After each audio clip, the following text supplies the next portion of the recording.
예전에 제가 부교역자 때 지도했던 한 청년이 찾아와서 이런 상담을 했습니다.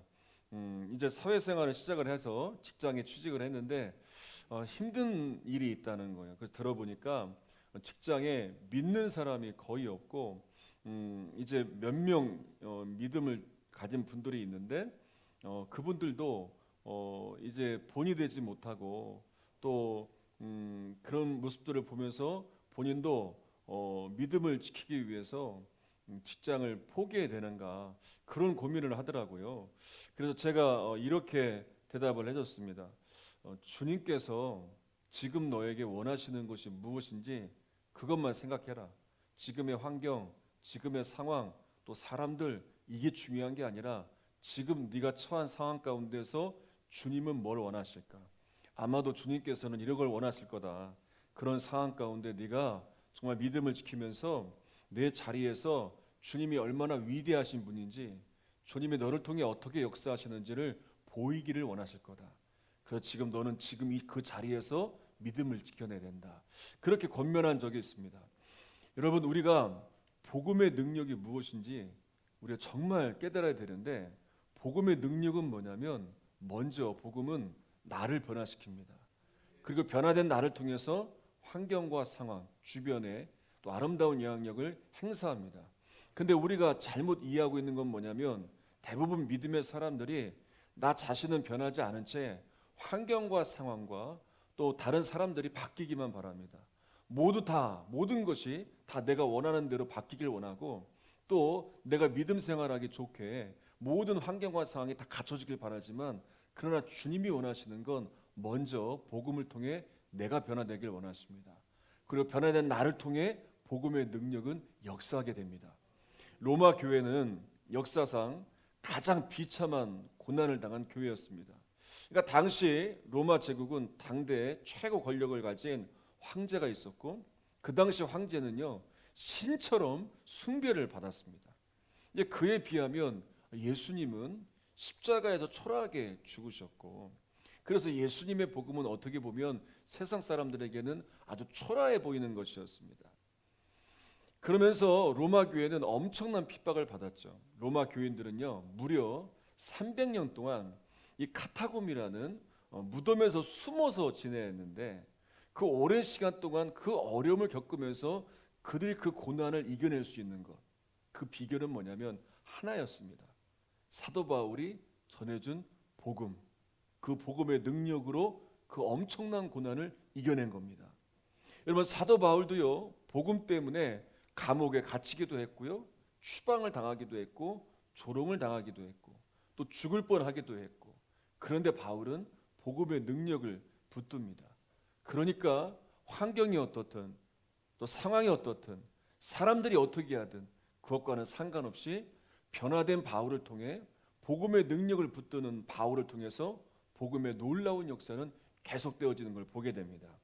여러분, 지난주부터 회복에 대한 말씀을 전하고 있는데, 그런 주제를 가지고 전하고 있는데, 코로나19의 이 상황 가운데 또 지금 처한 이 위기의 상황 가운데 정말 안타까운 상황들이 있고, 또 교회가 처한 안타까운 상황들, 정말 믿음을 지켜내기가 쉽지 않은 여러 가지 환경적인 요인들이 있지만, 우리가 이런 상황 가운데 무엇으로 회복해야 되고 무엇으로 바로 세워야 되는지 점점 더 분명해지고 있는 것이 있는데, 오늘 로마서의 말씀을 우리가 읽어가면서 다시 여러분들이 복음의 능력을 붙들고 회복되어지는 역사가 일어나기를 바랍니다.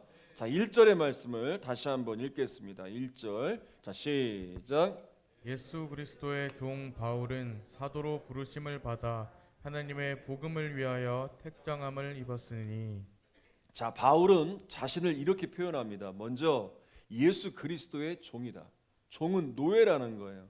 그러니까 종은 오로지 주인의 명령을 따를 뿐이죠. 그래서 바울이 자신을 종이라고 말한 건 자신의 모든 소유권, 주도권, 삶의 모든 주인이 자신이 아니라 주님이 주인 되신다는 거예요. 그래서 바울은 한결같이 주님이 말씀하시는 대로, 주님이 이끄시는 대로 모든 주도권을 주님께 내어드리고 주님만을 따랐죠. 여러분, 감리교를 창시한 웨슬리 목사님이 동생과 함께 미국의 조지아주로 선교사로 파송받아 갔습니다. 그런데 안타까운 건 선교 사역에 실패한 거예요. 여러분 생각해 보세요. 선교사로 파송받아 선교지로 떠났는데 실패하고 돌아오는 그 마음이 어떻겠어요?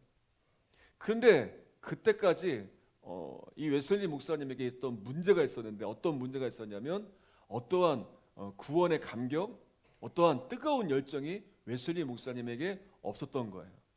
아니 이런 구원의 감격도 없고 이런 뜨거운 어떠한 확신도 없고, 아니 이런 초라한 믿음을 가지고 선교사로 나갔으니 당연히 무너질 수밖에 없죠. 그렇게 실패를 하고 온 거예요. 그러다가 한 집회에 이제 로마서 서문을 듣는 가운데 마음이 뜨거워지고 또 구원의 확신이 드는 그런 놀라운 은혜를 경험하게 돼요.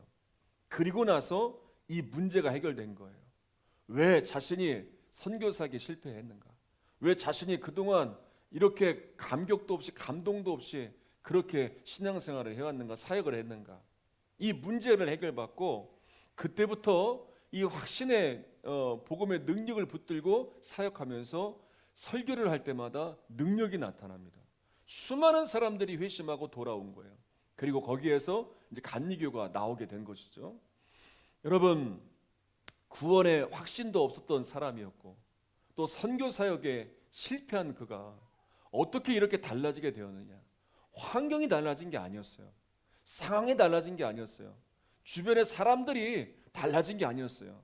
그 자신이 복음의 능력으로 달라진 거예요. 다시 말하면 복음의 능력을 붙들었다는 것은 무엇이냐면 이제는 자신이 주도권을 자신이 쥔 게 아니라 주님께 내어드린 거예요. 이제 주인이 자신이 아니에요. 주인이 주님이에요. 그래 주님께 내어드리고 주님이 이끄시는 대로, 주님이 말씀하신 대로 순종하며 그 능력을 붙들고 살았다는 거예요. 5년 전에 우리 중고청 아이들과 필리핀에 단기 선교를 다녀온 적이 있어요. 그때 한 24명 정도 다녀온 것 같은데 이제 그 선교팀을 이끌고 필리핀 바사이라는 지역을 가야 되는데 이제 필리핀에 여러 번 다녀왔지만 예전에 한번 아이들을 데리고 필리핀 공항에서 이제 밖으로 나가지 못하고 어려움을 겪은 적이 있었어요. 이제 이 입국하는 것에 문제가 생겨서 그런 일을 한번 경험해 보니까 긴장이 된 거예요. 그래서 비행기를 또 한번 또 타야 되는데 이런 환승하는 문제, 그래서 이런 것들을 다 미리미리 알아보고 또 이런 것을 확인하면서 뭐 짐 붙이는 거, 또 짐도 또 선교 물품도 가져가니까 여러 가지도 짐도 많았고 또 식사하는 것, 또 아이들 챙기는 것 하나하나 이제 인솔에 가면서 이런 모든 것들이 다 신경이 쓰여 있는 거예요. 그리고 이제 마닐라 공항에서 내려서 비행기를 한 번 더 타고 이제 목적지인 두마게티 공항에 내리는 순간 저 멀리서 선교사님이 보이는데 그때부터 모든 염려와 모든 긴장감이 딱 풀어지는 거예요. 얼마나 반가운지. 만나서 반가운 것보다도 이제 됐구나. 이제 내가 이 무거운 짐을 안 짊어도 되겠구나. 이제 선교사님이 알아서 모든 일정을 다 이끌어 가시니까 얼마나 마음이 편한지 몰라요. 내 일정에 대해서 걱정할 필요도 없어요. 식사에 대해서, 교통편에 대해서 이미 선교사님이 다 이끌어 가니까 이제 걱정하지 않아도 되는 거예요. 여러분 이거예요. 이거 주도권을 내어드린 건 이거예요. 여러분 우리가 여전히 주도권을 가지고 있어요. 여전히 복음의 능력을 붙들지 않고 있어요. 그리고 주변의 상황과 환경만 다른 사람만 바뀌기만을 기다리고 있으니 얼마나 염려가 돼요. 얼마나 걱정이 돼요. 두려움이 떠나지 않죠. 내가 쥐고 있으니까, 내가 하려고 하니까, 내가 주도권을 갖고 내가 주인 되니까 그것처럼 불편한 삶, 그것처럼 염려가 많은 삶이 어디 있겠습니까? 그런데 주도권을 내어드리면 선교사님이 오는 순간부터 알아서 다 해주잖아요. 모든 일정이 다 계획된 대로 다 이끌어 가잖아요. 그냥 우리는 따라가면 돼요. 가자고 하면 가면 되고, 내리라면 내리면 되고, 먹으라면 먹으면 되고, 자라고 하면 자라고 자면 되고, 얼마나 편합니까? 이거요 이거. 여러분 주도권을 주님께 내어드리면, 복음의 능력을 붙들고 주님께서 이끄신 대로 순종하면 주님이 모든 것을 다 이끌어 가시는 거예요. 불합리한 상황을 만나도, 어려운 환경을 만나도 우리가 염려할 필요가 없어요. 우리가 무거운 짐을 짊어질 필요가 없어요. 주인 되신 주님께서 책임져 주시고 이끌어 가시는데 뭐가 걱정되겠습니까? 이게 변화된 바울이었고 이게 변화된 웨슬리 목사님의 삶이었어요. 이런 놀라운 능력의 삶이 이제 우리에게도 시작되어야 돼요. 자, 두 번째로 바울은 이렇게 고백을 해요. 복음을 위해 부름받은 사도다. 여러분, 사도는요 보냄을 받은 보냄을 받은 자입니다. 그러니까 바울은 누구보다 예수를 믿는 사람들을 괴롭히는 일, 핍박하는 일에 앞장섰던 사람인데, 이제 바울이 예수 믿는 사람들을 붙잡기 위해 다메섹으로 가는 도중에 예수님을 만나는 경험을 하게 됩니다. 그 뒤로 사도가 되었죠. 그러니까 바울 같은 사람은요 죽어야 돼요. 정말 번개라도 내리쳐서 죽어야 되는 거예요. 왜냐? 바울처럼 그렇게 앞장서서 예수 믿는 사람, 또 그렇게 교회를 핍박한 사람이 없잖아요. 그가 행한 대로라면 진짜 죽어 마땅해야 되는데 주님은요 그를 아무런 조건 없이 만나 주셨어요. 그리고 그를 사도로 불러 주셨어요. 이 은혜를 아는 거예요. 여러분, 우리가 왜 주님을 위해 살지 못하는지 아십니까? 수많은 주님의 은혜는 경험했어요. 놀라운 역사를 경험했어요. 그런데 왜 주님을 위해 살지 못하고 여전히 복음은 내 안에 갇혀 있을까요? 두 가지 이유예요. 내가 얼마나 큰 죄인인지 모르기 때문에 그래요. 잊어버리는 거예요. 또 하나님의 은혜의 깊이가 얼마나 깊은지 잊어버리는 거예요. 그때는 하나님의 은혜가 참 놀랍다, 내가 정말 큰 죄인이다 깨달았었는데 그걸 너무나 쉽게 잃어버리는 거예요. 여러분, 우리들 역시도 우리가 행한 대로라면, 우리가 행했던 지난날의 죄악들, 여러분 이것대로라면 우리도 심판받아야죠. 죽어야죠. 어떻게 구원받을 수 있습니까? 어떻게 주님의 일을 맡을 수가 있습니까? 어떻게 주님의 부름을 받을 수 있습니까? 우리는 자격이 없죠. 그런데 아무런 조건 없이 주님은 우리를 용서하시고 다 덮어주시고 우리를 불러주셨어요. 구원해 주신 것도 감사한데 주님의 나라를 위하여 정말 가장 귀한 일을 맡겨주셨습니다. 여러분, 수없이 말씀을 드렸지만 저도 마찬가지고 여러분들도 마찬가지고, 여기에 있는 오늘 또 예배에 처음 또 참여한 우리 예비 중학생들부터 해서 우리 노년에 이르는 우리의 성도님들 이르기까지 모두 포함을 해서 아마 우리가 지난날에 지었던 죄악들 중에서 가장 큰 죄악들 10가지만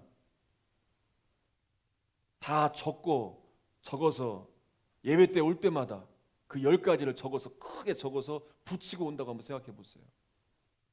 아마 다 예배당에 오지 못할 거예요.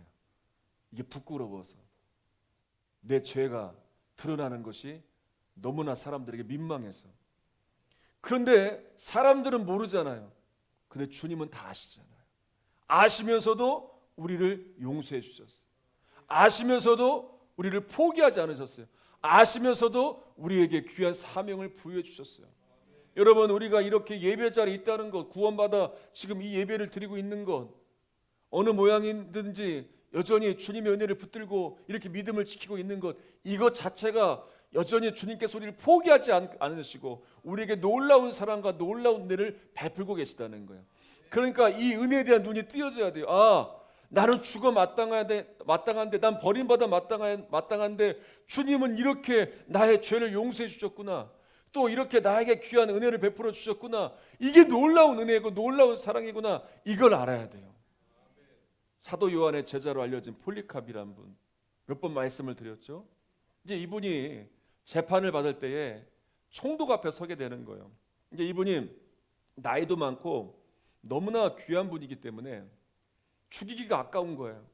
그래서 살려주려고 물어요. 네가 예수를 부인하면, 저주하면 내가 너를 풀어주겠다, 살려주겠다. 그런데 아주 유명한 말을 해요. 이런 말을 해요. 내가 86년 동안 그를 섬겼으나 그분은 나를 한 번도 버리신 일이 없습니다. 그런데 어떻게 내가 그분을 저주할 수 있겠습니까? 여러분, 한 번만 부인하고 저주하면 살 수 있어요. 그런데 그 자리에서 주님은 나를 한 번도 부인한 적이 없는데, 버린 적이 없는데 내가 어떻게 그렇게 할 수 있습니까? 그 은혜를 붙들고 있기 때문에 이런 고백을 할 수 있는 것 아니겠습니까? 제가 어렸을 때 다녔던 교회에, 전에도 말씀을 드렸지만 매일 새벽마다 예배 때마다 종을 쳤던 권사님. 여러분 예전 교회들은 다 종이 있었잖아요. 그 종을 치는 분들이 계시잖아요. 그럼 종을요 한 번 치면 이게 되는 게 아니더라고요. 이게 뭐 예배 전 몇 분 전에 또 몇 분 전에 계속 쳐야 돼요. 그러니까 이게 쉽지 않은 일이에요. 근데 이분이 늘 종을 치는 종 치는 권사님이 있었어요. 그러니까 이분이 이제 많이 배우지도 못하시고 다른 사람들처럼 뭐 성가대를 들어가서 할 수 있는 것도 아니고 또 뭐 유창하게 뭐 할 수 있는 것도 아니니까 본인이 무엇을 할까 하다가 이제 종을 치는 일을 평생을 한 거예요. 나 같은 죄인을 구원해 주신 것에 감사해요. 그 은혜에 어떻게 보답할까 하다가 그 일을 한 거예요.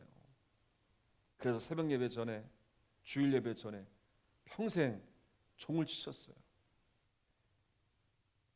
여러분 저희 교회도 참으로 귀한 헌신의 믿음의 헌신을 이어가는 분들이 계시는 걸 봐요.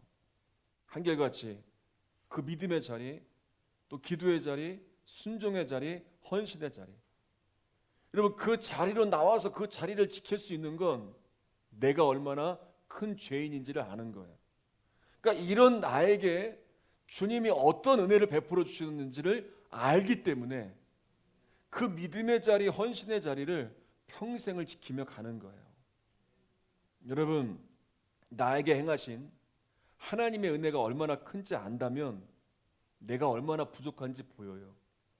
주님 앞에 내세울 게 없는 것이 없고 정말 내가 얼마나 큰 죄인인지 내가 주님을 위해 너무나 해드린 것이 없다는 것을 알게 돼요. 그리고 나에게 맡겨주신 사명이 무거운 짐이 아니라 놀라운 축복임을 알게 돼요.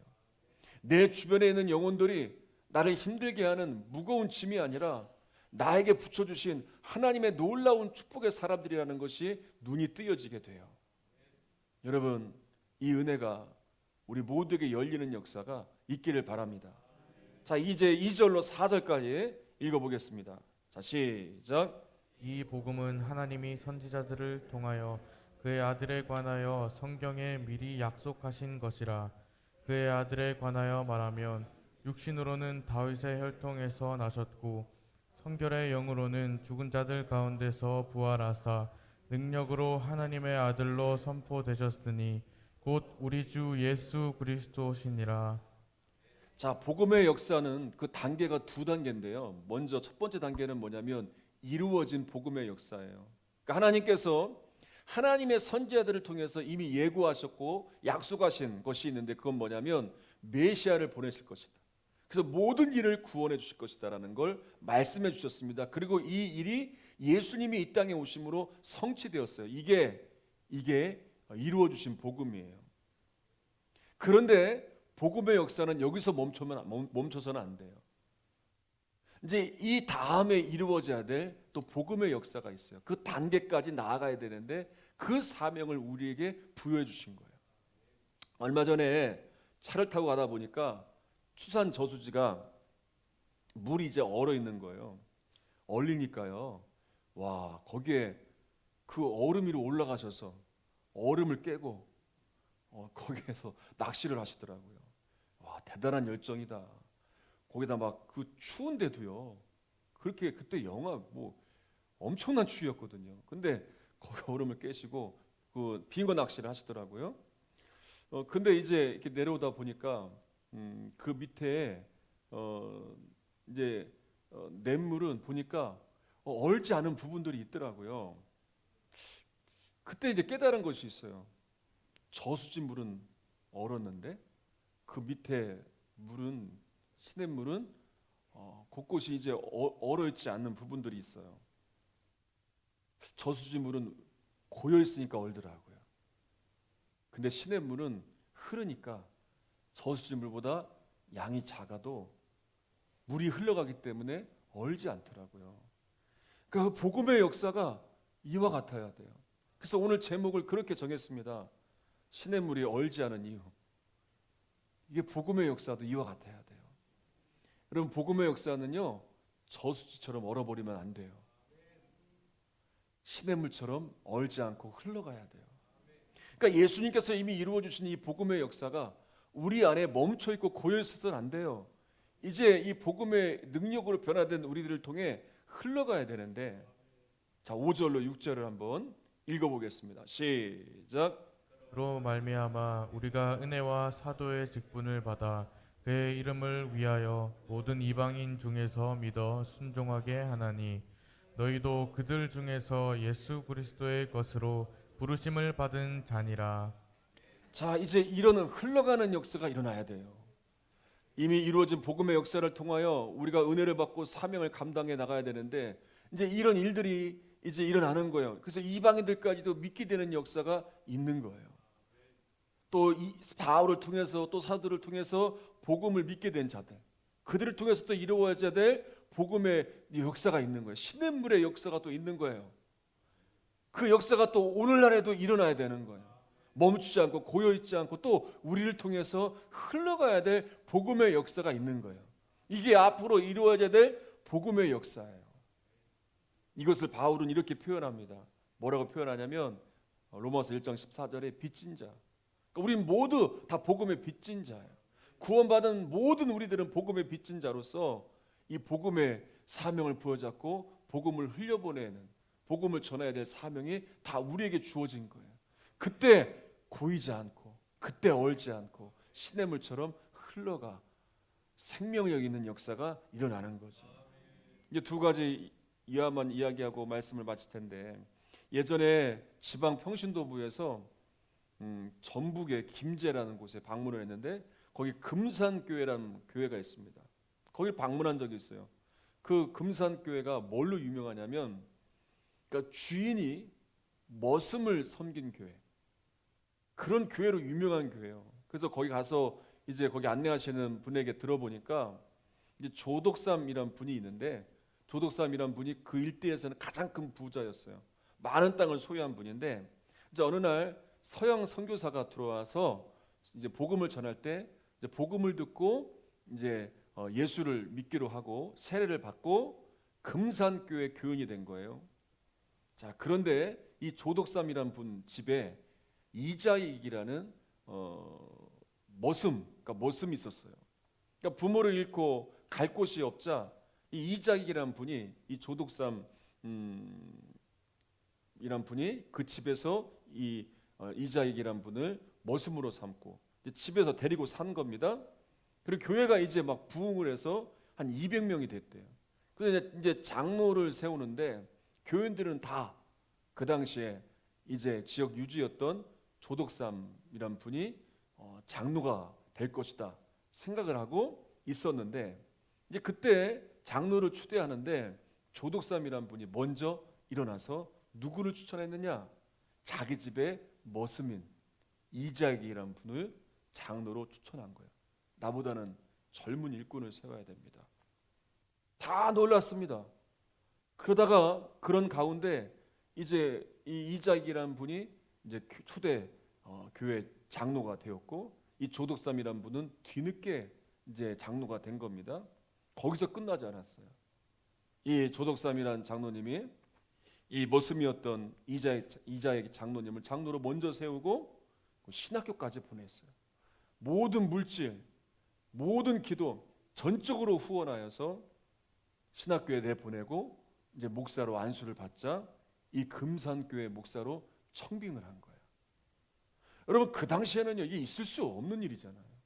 아니 머슴이었던 사람을 장로로 세우고 머슴이었던 사람을 신학교에 보내서 자기 교회 목사로 세운다? 말이 안 되는 일이에요. 그러니까 어떻게 이런 일이 일어났을까? 하나예요. 복음의 능력을 붙드니까 그 하인을 섬길 수 있고요. 그 은혜가 이 당시뿐만 아니라 지금까지도 엄청난 시간이 지났는데도 지금도 수많은 사람들에게 도전이 되어 은혜가 되어 그 먼 곳까지 전국에서 찾아와 이 이야기를 들으며 도전을 받고 은혜를 받는 흘러가는 복음의 역사가 지금까지도 이어지고 앞으로도 이어질 거예요.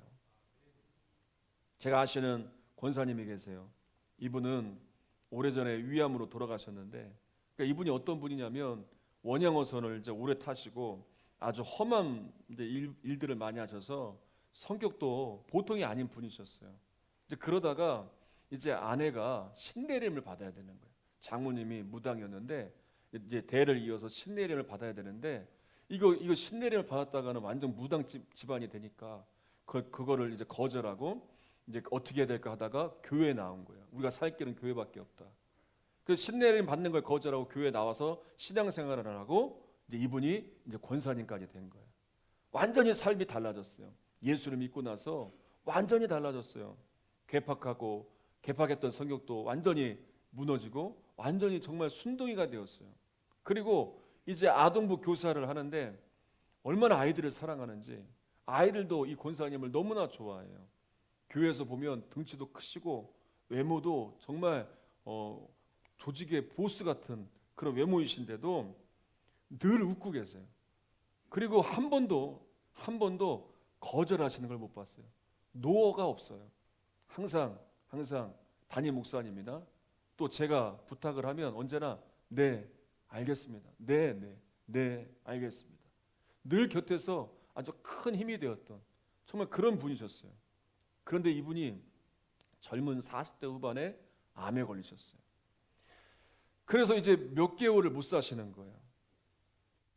이분이 이제 암 투명을 하면서 이제 죽음이 가까이 오고 있는데 둘째 아들이 그렇게 물었대요. 뭐라고 물었냐면 하나님이 밉지 않냐고. 그렇게 헌신하고 그렇게 하나님을 위해 살았는데 암으로 죽도록 내버려 두신 하나님 밉지 않냐고 그렇게 물었대요. 그런데 그분이 그렇게 투병을 하면서 육신이 고된 가운데에도 그런 고백을 하셨대요. 나는 하나님을 사랑한다고. 나는 하나님을 끝까지 사랑할 거라고. 나는 끝까지 하나님을 믿을 거라고. 그렇게 고백을 하셨다는 이야기를 이 아들한테 들었어요. 그리고 얼마 안 있어서 하나님의 부름을 받으셨어요. 그리고 나서 이제 좀 시간이 지났어요. 돌아가신 지 3년이 지나고 나서 이제 오랜만에 이 아들들로부터 이야기를 들었는데 이런 이야기를 하는 거예요. 그때 이 권사님한테 배웠던 아이들.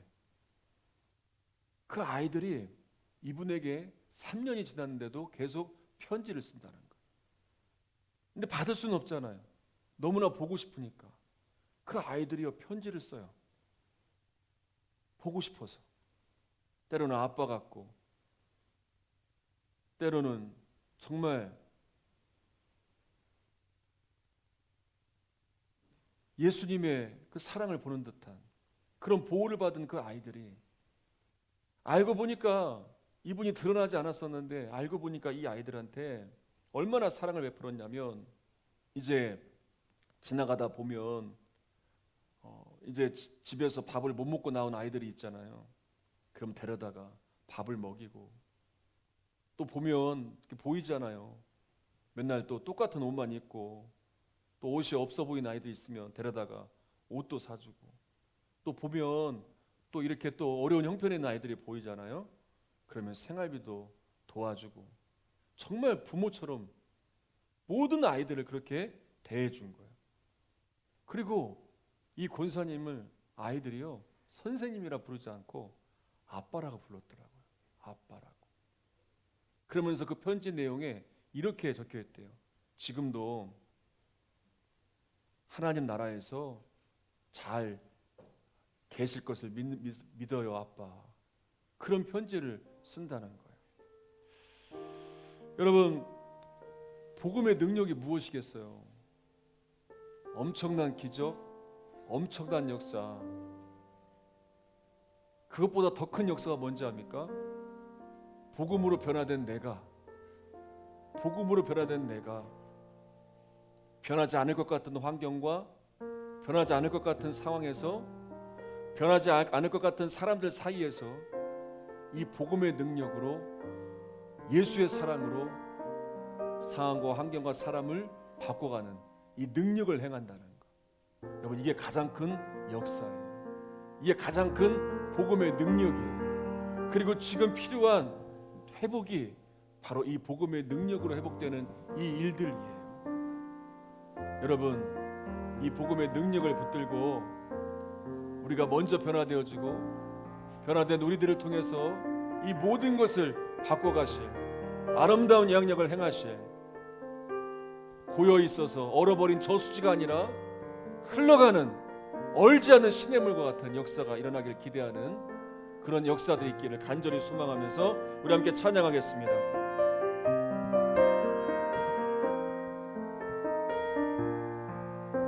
날이 저물어 갈 때, 날이 저물어 갈 때, 길에서 걸을 때, 그때가 하나님의 때.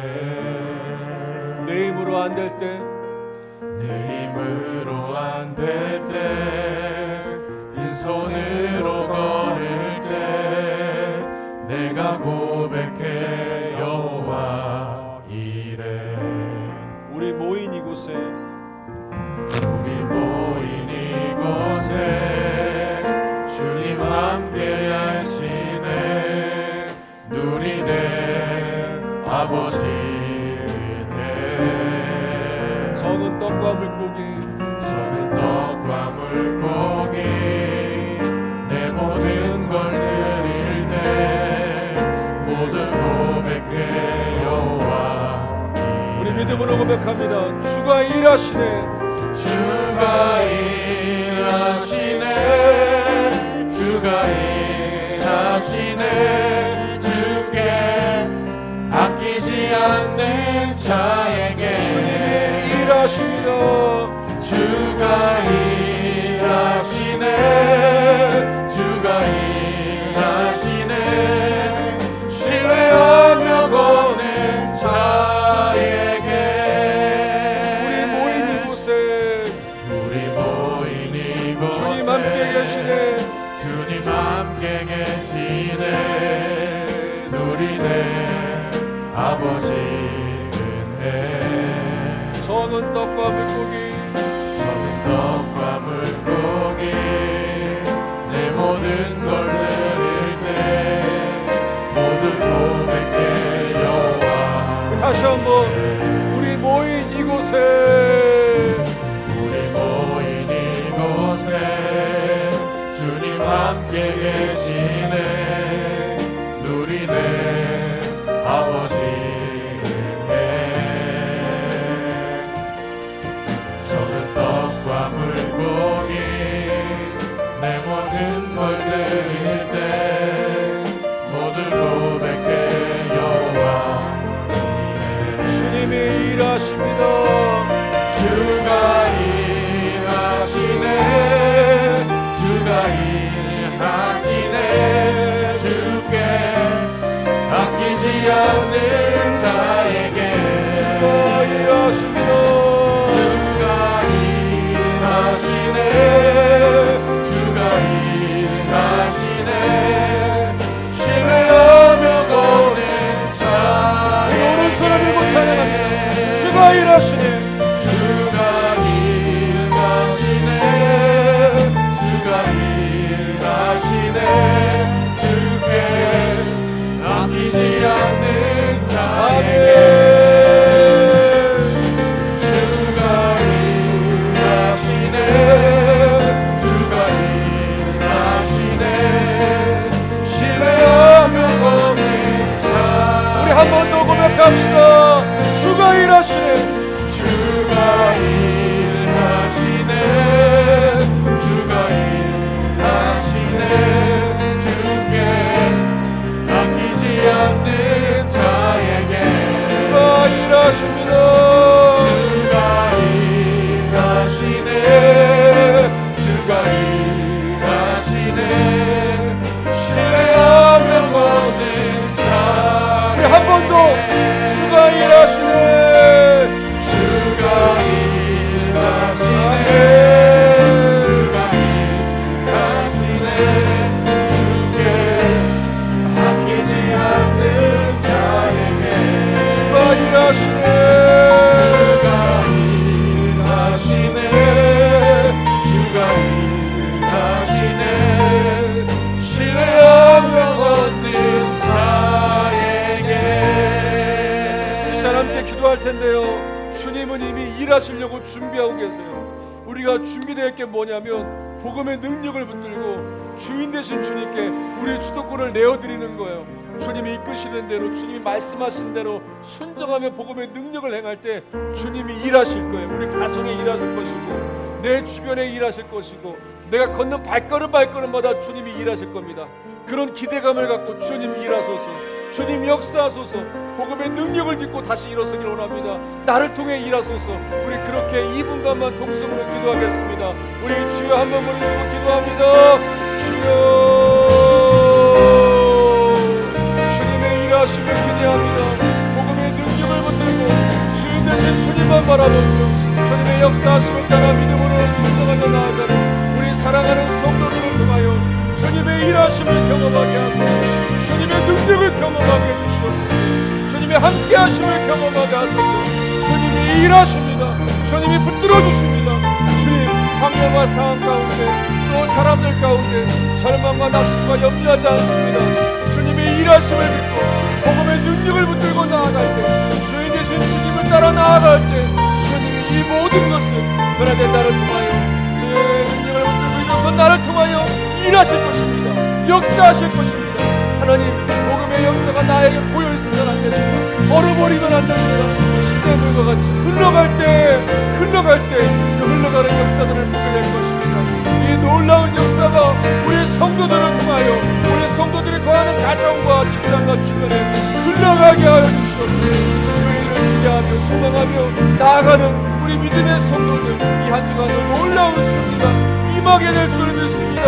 함께 하소서. 붙들어 주시옵소서. 역사해 주시옵소서. 주가 일하시네,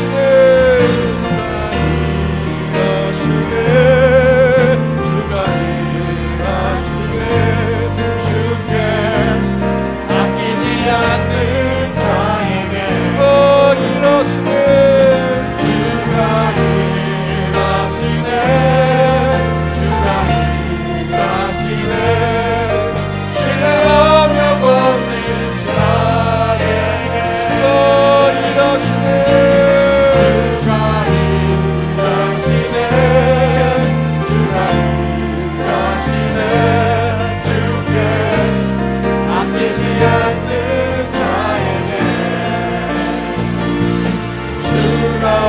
주가 일하시네, 주가 일하시네, 신뢰하며 걷는 자에게 주가 일하시네, 주가 일하시네, 주가 일하시네, 주께 아끼지 않는 자에게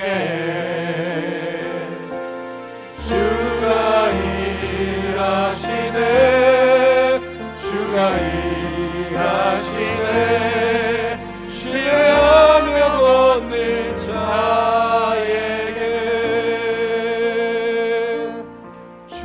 주님은 우리를 통하여 일하길 원하십니다.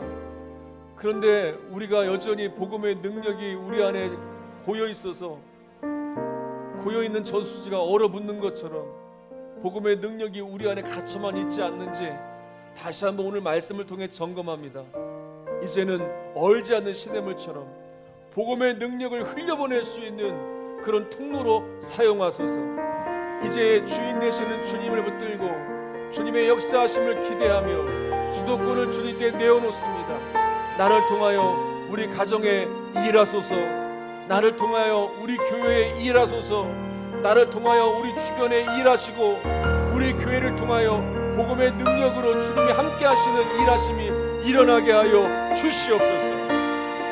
오늘도 이 예배 함께한 모든 성도들에게 정말 복음의 능력을 부여받고 이 능력으로 일어서는 놀라운 승리가 일어나게 하소서. 이제 명절을 맞이해서 또 코로나19의 여전히 위험한 상황 가운데 있지만 이 명절 기간 우리의 마음과 중심을 지키며 하나님 앞에 바로 서는 우리 가정이 또 하나 되어지고 우리 가정의 복음의 능력으로 세워지는 은혜가 임하게 하여 주시옵소서. 이 시간도 주님 앞에 10의 1조와 감사와 건축과 1.5째로 올려드리는 예물들을 받아주시고 이 예물들이 쓰여지는 곳곳마다 주님의 살아계심의 능력이 주님의 사랑의 열매들이 아름답게 흘러가게 하여 주시고 우리 성도들의 창고가 차고 넘치는 축복도 더하여 주시옵소서. 예수님의 이름으로 기도하옵나이다. 아멘.